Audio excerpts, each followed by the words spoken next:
जहां तक तुम्हारी और मेरी बात है, वो तो बस एक किस्सा है। उसके बाद जो शुरू होती है वो कहानी है। तुम्हारी बात ही कुछ और है, तुम्हें खुदा ने बड़ी तराश के बनाया है। तुम्हारी बात ही कुछ और है, तुम्हें खुदा ने बड़ी तराश के बनाया है।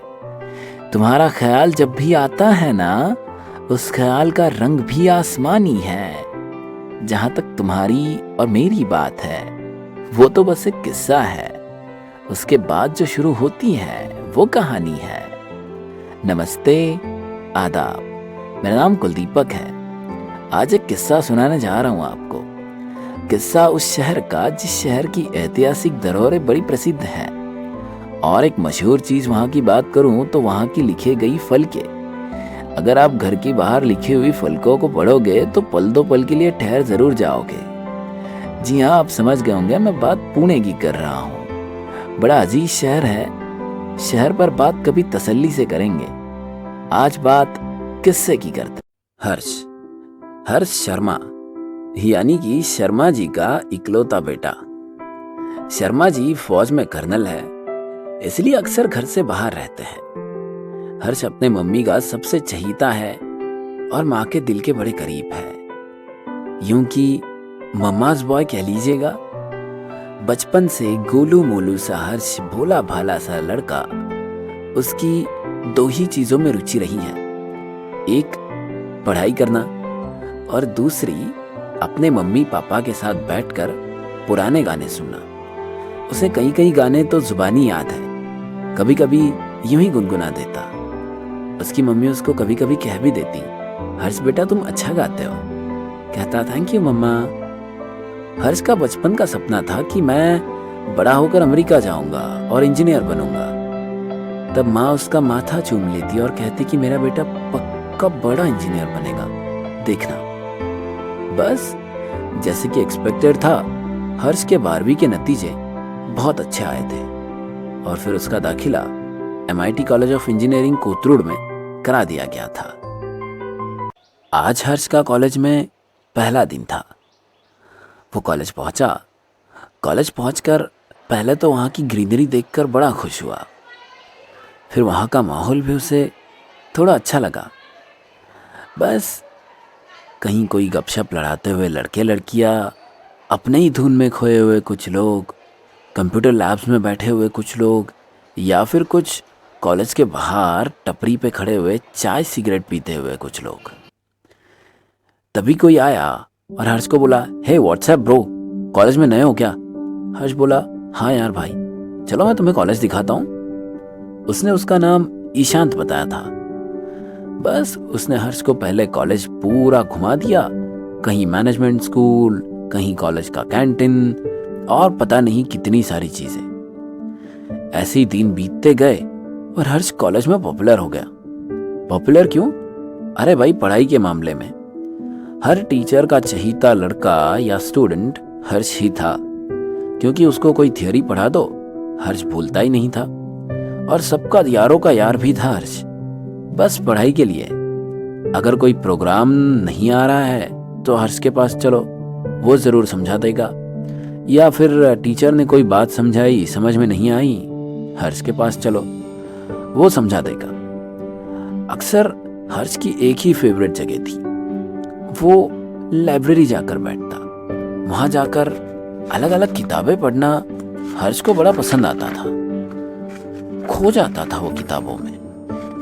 कभी कभी साहित्य पढ़ता रहता, फिर कभी कभी सोचता कि मैं जल्द ही अमेरिका जाऊंगा मास्टर्स करने।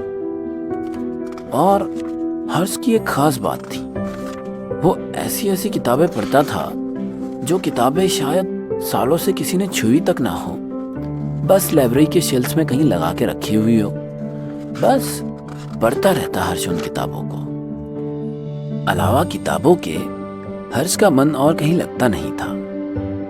ऐसे ही पढ़ते लिखते हर्ष के 2 साल कब बीत गए उसे तक पता नहीं चला। हर्ष अपने कॉलेज के 3rd ईयर में था और सोच रहा था कि अब मैं जल्द ही अमेरिका जाऊंगा। वो मास्टर्स करने के और इंजीनियर बनने के सपने देख रहा था। लेकिन उसकी जिंदगी कुछ और मोड़ लेने वाली थी। उस दिन हर्ष अपने कॉलेज में जल्दी आ गया था। उसके एग्ज़ाम्स करीब आ रहे थे। जनवरी का महीना शुरू हो चुका था। वो अब की बार लास्ट ईयर है, इसलिए तो और ज़्यादा मन लगाकर पढ़ाई करना चाहता था ताकि अच्छे नतीजे ला सके। वो अपने कॉलेज में पहुंचा ही था तो उसका दोस्त ईशांत वहाँ आ पहुंचा। तुरंत उसको बोला, हे व्हाट्सएप ब्रो। उसका हमेशा का यही डायलॉग था, जिससे मिलता पहले यही बोलता। खैर, उसने हर्ष को बताया, अरे हर्ष भाई सुन सुन सुन, अरे अपने कॉलेज में भाई एक कंपटीशन है, मोहम्मद रफ़ी के गाने गाने होंगे स्पेशली। हमने तेरे मम्मी से सुना है कि तू भी बड़ा अच्छा गाता है, चल यार तू भी पार्टिसिपेट कर ले। हर्ष बोला, नहीं यार मैं कहाँ पार्टिसिपेट करूँगा, जाने दे, रहने देना। बोला, अरे नहीं तू बहुत अच्छा गाता है। उसको वो फोर्स कर वहाँ लेकर ही गया। उसने कंपटीशन में पार्टिसिपेट किया और सोचा कि चलो यूं ही कोई गाना गा लेंगे, देखते। धीरे धीरे कंपटीशन की तारीख नजदीक आ रही थी और फिर उस दिन हर्ष स्टेज के पीछे खड़ा था। एंकर ने हर्ष का नाम पुकारा। आइए स्वागत करते हैं जोरदार तालियों से हमारे कॉलेज के सबसे पढ़े लिखे लड़के का हर्ष शर्मा।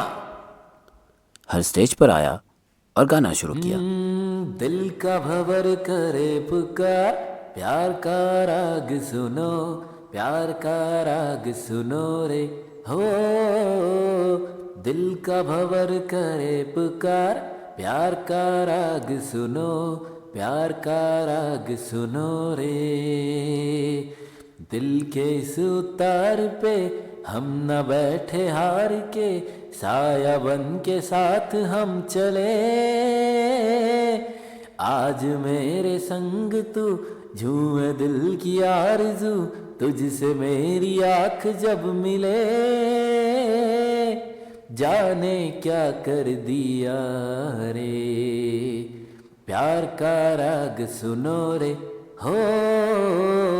दिल का भंवर करे पुकार, प्यार का राग सुनो, प्यार का राग सुनो रे हो। Thank you. हर्ष का गाना खत्म होते ही सबने खूब तालियां बजाई।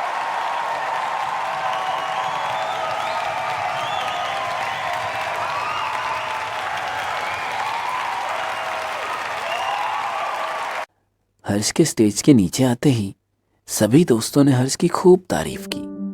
सभी टीचर्स ने भी कहा कि अरे हमें पता नहीं था हर्ष तुम इतना अच्छा गा भी लेते हो। लेकिन कोई था जो अभी भी हर्ष को ही सुनना चाहता था। उस भीड़ में हर्षिता खड़ी थी। वो हर्ष से कहना चाहती थी कि तुमने अच्छा गाया, मुझे तुम्हारा गाना अच्छा लगा है, लेकिन वो कह नहीं पाई। हर्ष अपने सो कॉल दोस्तों की तारीफें बटोर कर घर चला आया था। फिर उसने सारा किस्सा अपनी माँ को सुनाया। मम्मी ने कहा, हाँ मेरा बेटा गाता ही अच्छा है, बिल्कुल। हर्ष थोड़ा सा शर्मा गया, फिर थैंक यू मम्मा बोला। फिर हर्ष दूसरे दिन तैयार होके फटफट कॉलेज पहुंचा, सीधा लाइब्रेरी। एग्जाम्स करीब जो आ रहे थे, उसे पढ़ाई करनी थी। उसने किताब ले ली। किताब लेते ही उसको कुछ मिला उस किताब में। उसने देखने की कोशिश की। एक खत था। खत पर लिखा था, हाय हर्ष, कैसे हो? मेरा नाम हर्षिता है। अच्छा है ना? Same same. वैसे तुम सच में बहुत प्यारा गाते हो। मुझे भी पुराने गाने सुनना बहुत अच्छा लगता है। ये आजकल के सो कॉल ट्रेंडिंग सॉन्ग्स मुझे भी बिल्कुल अच्छे नहीं लगते। वैसे क्या तुम मुझसे फ्रेंडशिप करना पसंद करोगे? मैंने सोचा इसी किताब के जरिए तुम्हारे साथ दोस्ती का हाथ आगे बढ़ाया जाए। हाँ, और सच में तुम प्यारा ही गाते हो। सिर्फ तुम कॉलेज के सबसे पढ़े लिखे लड़के नहीं, कॉलेज के सबसे सुरीले गले वाले लड़के भी हो, सच में। अगर तुम्हारा कोई जवाब हो तो फिर से इसी किताब में रख देना, मैं पढ़ लूंगी। हर्षिता। हर्ष ने वो खत अपने पास संभाल के रख लिया था। फिर सोचा चलो इस खत का जवाब लिखा जाए। उसने फिर एक पेपर ले लिया। हर्ष ने लिखना शुरू किया। हर्षिता, मुझे तुम्हारी तारीफ अच्छी लगी, लेकिन एक सवाल का जवाब दोगी? तुम्हें ये कैसे पता था कि मैं यहीं बैठकर यही किताब सबसे ज़्यादा पढ़ता हूँ? और हाँ, मैं कभी कभी गाने सुनना भी पसंद करता हूँ। सिर्फ पढ़ा लिखा लड़का नहीं हूँ। अच्छा लगता है मुझे पुराने गाने सुनना। और तुम्हारा यूं तारीफ करना और यूं दोस्ती का हाथ मांगना अच्छा लगा मुझे। हम पक्का दोस्त बनेंगे हर्ष, लेकिन मेरे उस सवाल का जवाब जरूर देना। उसने फिर वो खत उसी किताब में रख दिया था और किताब रखकर हर्ष आज जल्दी घर चला आया था। उसने सारा वाकया अपने मम्मी को बताया।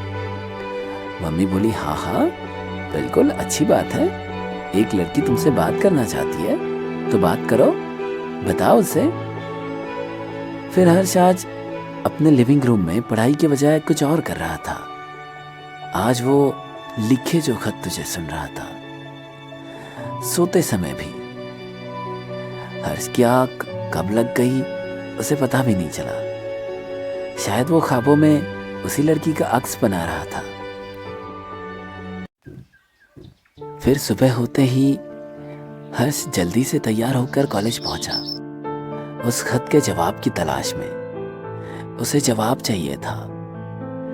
वो रात भर से अनबना हुए जा रहा था। उसे मिलना था उससे जल्द ही। रातों में वो उसको ही याद कर रहा था। वो फटफट लाइब्रेरी पहुंचा। उसने फिर वही किताब निकाल ली जो हमेशा वो पढ़ता है।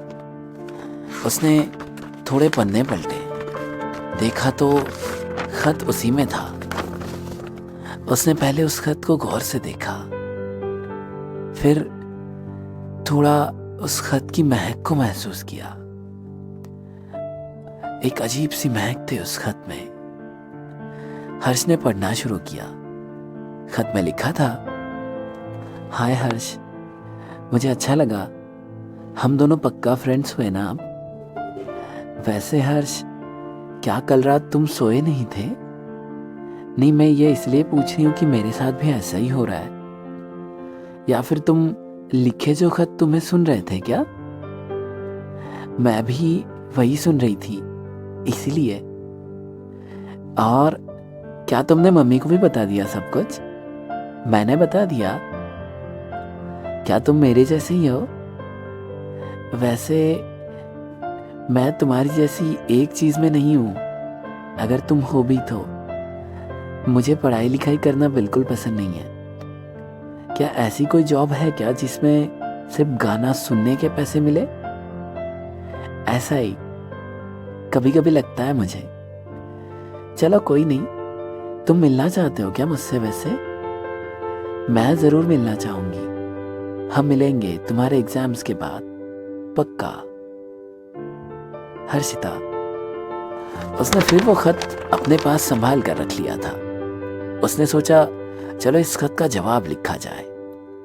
उसने जवाब लिखना शुरू किया। हर्षिता, हाँ मैं सच में कल रात में सो नहीं रहा था और लिखे जो खत तुझे मैं सुन रहा था। सच में सेम टू सेम। अजीब है ना? वैसे मैं शायर तो नहीं हूं कि ऐसे बढ़िया बढ़िया खत लिख पाऊं, लेकिन यूं ही कुछ लिख रहा हूं, पहली बार किसी के लिए। और किसी ने मेरे लिए भी पहली बार ही लिखा है।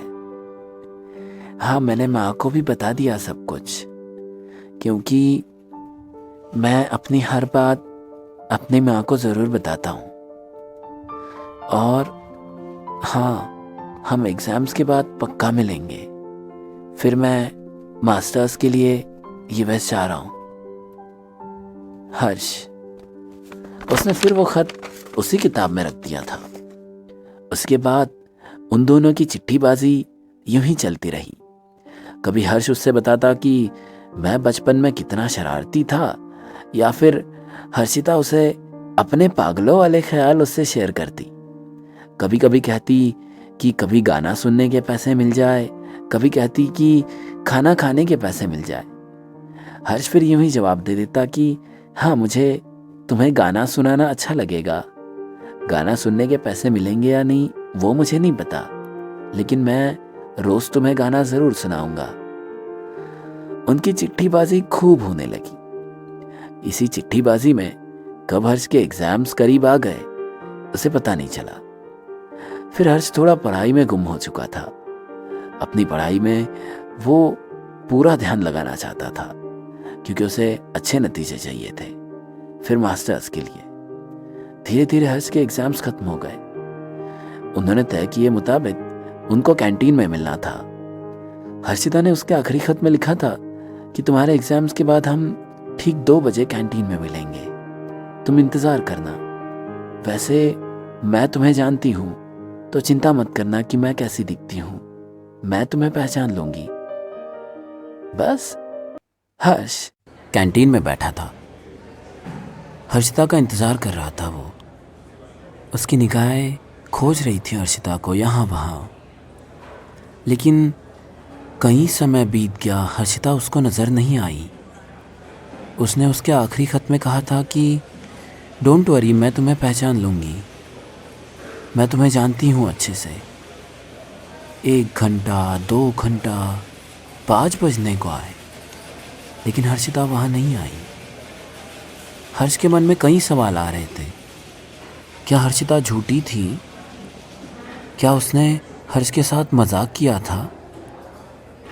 उसने सोचा और देर इंतजार करे, लेकिन अब कॉलेज बंद होने वाला था।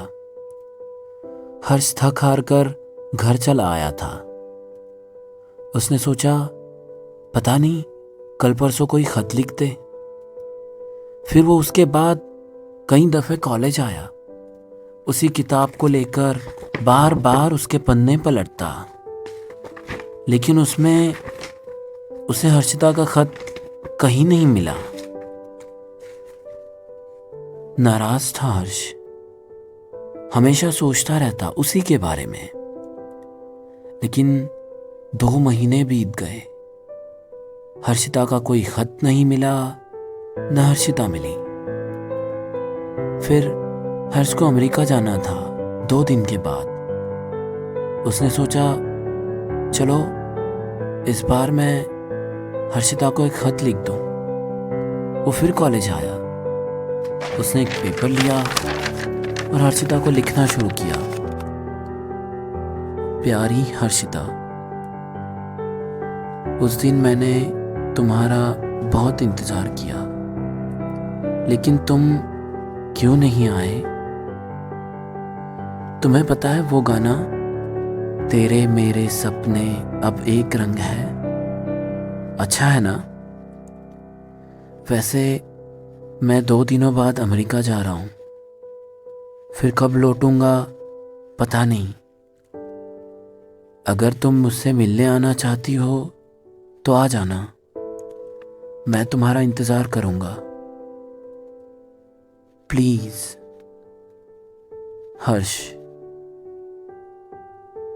हर्ष घर चला आया था, उस चिट्ठी को उसी किताब में रखकर, इस उम्मीद में कि हर्षिता उसको पढ़ लेगी और एयरपोर्ट पर उससे मिलने आएगी। तारीख 15 जून 2008, शाम के 7 बज रहे थे। हर्ष और उसकी पूरी फैमिली एयरपोर्ट पर थे। अभी फ्लाइट के लिए 1-1.5 घंटा बाकी था, लेकिन सभी रिश्तेदार हर्ष को बधाइयाँ देने एयरपोर्ट ही पहुँच गए थे। पापा भी स्पेशली छुट्टी लेकर हर्ष के लिए आ गए थे। बेटा यूएस जो जा रहा था, लेकिन हर्ष बार बार हर्षिता को खोज रहा था। उसकी माँ ने 1-2 बार उसको समझाया भी कि बेटा वो यहाँ तो नहीं आई है, अगर घर आ जाएगी तो मैं पक्का तेरी बात ज़रूर कराऊंगी उससे, लेकिन वो मानने को तक तैयार नहीं था।